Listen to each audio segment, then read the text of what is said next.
मेवात में मुस्लिम राष्ट्रीय मंच ने 22 जनवरी को मंदिरों, मस्जिदों और मजारों पर घी के दिए जलाने के साथ विशेष कार्यक्रमों के आयोजन की घोषणा की।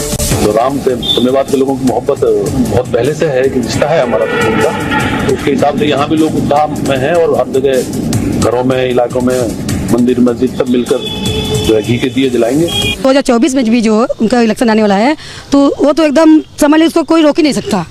2024 में भी हमारे प्रधानमंत्री जी आएंगे, पीएम बनेंगे यहाँ के बनास के। जी राम मंदिर बन रहा है, उसके लिए तो भाई उनके लिए भी हम लोग साथ में हैं, शुक्रिया करते हैं। अदर मुस्लिम कंट्रीज आपस में लड़ते नजर आ रहे हैं। दूसरी साइड पे इंडिया के जो मुसलमान हैं, इंडिया की मुसलमान लड़कियां हैं, भजन लिख रही हैं। कश्मीर से मुसलमान लड़की ने भजन लिखा है जो कि इंटरनेट पे बहुत ज्यादा वायरल है। राम मंदिर के हवाले से बहुत से लोग एक्साइटेड हैं। कश्मीर मेरी झोपड़ी के भाग आज खुल जाएंगे, राम आएंगे। So it is all about, ये फेथ है, ठीक, हिंदू कल्चर है, उसको वो अहमियत दे रहे हैं। और वो कहते हैं हमारी बड़ी लंबी जारी बात है, हिस्ट्री है, इस हवाले से बहुत सारे जो कल्चर हैं वो फेड हो गए हैं, खत्म हो गए हैं, कम होते जा रहे हैं, लेकिन हिंदू कल्चर जो है वो सर्वाइव करेगा। और रही राम मंदिर की बात, तो हम उसका भी दिल से भव्य स्वागत करते हैं। देखिए, देश का ऐसा पीएम जो सारे समाज को लेके चलना और बिना भेदभाव के निस्वार्थ सबको सेवा देना और हम जैसे मुस्लिम बहनों का सम्मान करना और हमें समान अधिकार दिलाना, तो हमारे प्रधानमंत्री मोदी जी का हम दिल से शुक्रिया अदा करते हैं। हमेशा ये कहता हूं कि इस पे हमारे जो मुसलमान भाई हैं वो ज्यादा सेंटीमेंट हो जाते हैं, लेकिन मैं गुजारिश एज एक वकील, एज ए लॉयर और खासकर एक एज ए बहसीत इंसान और एक मेरा बैकग्राउंड भारत, इंडिया, पाकिस्तान के हवाले से, इसको जज्बाती नहीं बिल्कुल लेना चाहिए। मेरी हिस्ट्री, एक तो ये कोर्ट का फैसला है जिन्होंने देख के किया है हिस्टोरिकली सारा कुछ। दूसरा, जब मैंने पढ़ा यहाँ पे मुगलों ने, जो कि मैं उनका कोई इतना बड़ा फैन नहीं हूं, इन्वेडर्स थे, लूटर्स थे और मार मार के लोगों को उन्होंने मुसलमान किया। उन्होंने यहां आके एक मंदिर नहीं, हजारों मंदिर तोड़ के मस्जिदें बनाई। ठीक हो गया।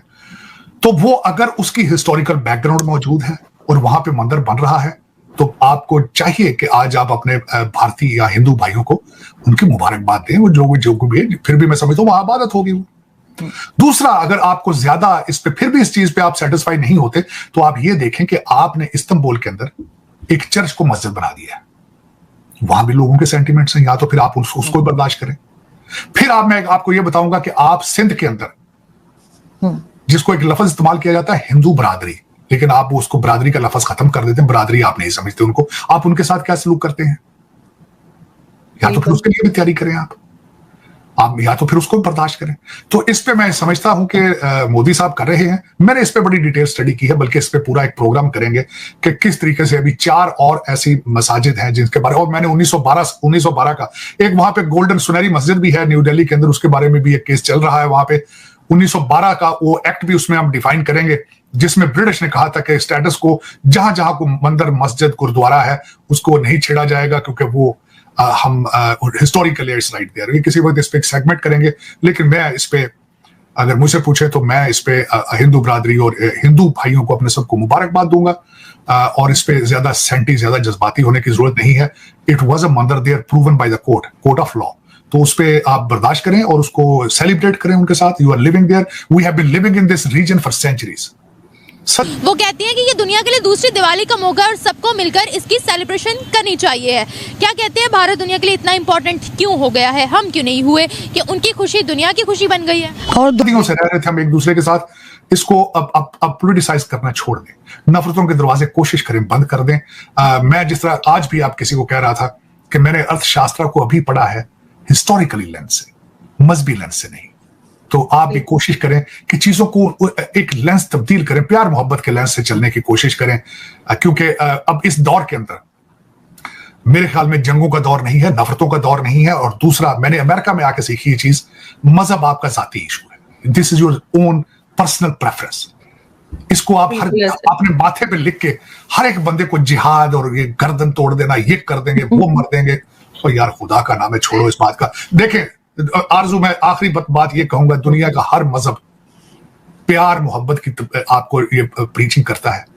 चाहे आप अच्छे हिंदू हैं, आप चाहे अच्छे सिख हैं, कोई भी मजहब देख लें, उसमें प्यार मोहब्बत के अलावा कुछ भी नहीं है। वो हम छोड़ देते हैं, झगड़ों में हम बिजी, क्योंकि कारोबार बना लिया हमने। कारोबार छोड़ दें। मैं आई डोंट अप्रूव कि आप उसको नेगेटिवली लें, इसको राम मंदिर को, उनके साथ खुशियों में शरीक हों, अपने हिंदू भाइयों के साथ एंजॉय करें, रिलैक्स करें, एंजॉय करें। और दूसरा कोशिश करें कि अपनी जिंदगी के हर दिन को सेलिब्रेट करें। Life is very sensitive, very precious. इसको नफरतों में और दुखों में चेंज करने की प्राइम मिनिस्टर नरेंद्र मोदी ने जो उसकी फाउंडेशन रखी थी, जो सिविल ब्रिक, जिसका वजन 40 kg था, ठीक है जी।